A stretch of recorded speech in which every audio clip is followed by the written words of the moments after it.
selama 2 minggu pagi dan malam, baru kita tahu kan ini kita hipertensi apa enggak. Betul. Terus kemudian apakah kita membutuhkan obat apa enggak. Nah, ini balik lagi kita harus melihat kondisi kita, ya. Berapa usia kita, terus kelebihan berat badan, obesitas apa enggak, bagaimana pola olahraga kita, ada nggak penyakit yang lain, diabetes, kolesterol, ada nggak riwayat serangan jantung, stroke sebelumnya. Ya, saya sering menggunakan analogi sebagai berikut. Kalau kita berada di suatu bangunan konstruksi, lagi ada gedung pencakar langit yang lagi dibangun, tentunya kalau kita mau masuk ke sana kita harus pakai helm.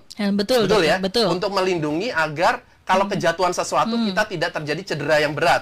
Dikatakan penggunaan helm tersebut itu bisa mengurangi cedera sampai 25% loh, Mbak. Ya.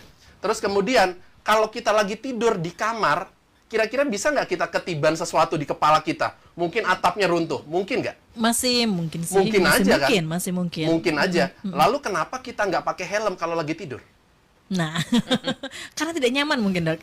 Oke, karena resiko kita ketiban atap kita, kepala kita di kamar tidur sama di bangunan konstruksi tentunya lebih sedikit ya, berbeda, lebih kecil ya kan? Resiko kita ketiban sesuatu di kepala kita saat kita tidur di kamar sama di bangunan konstruksi jelas berbeda. Betul. Artinya gini, kalau kita punya tekanan darah tinggi 150/90 misalnya, tapi kita nggak punya faktor resiko yang lain. Ini nih.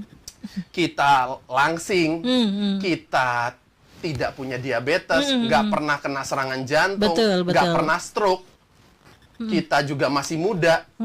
Itu artinya kita lagi tidur di kamar. Nah, berarti kita ngomongin faktor resiko nih.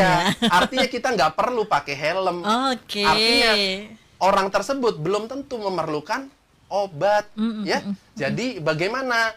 Apa yang harus dilakukan kalau kita punya tensi 150/90, tapi kita masih muda, tidak punya faktor resiko apapun? Pola hidup yang harus diperbaiki. Kalau saya selalu menyingkatnya ngedot.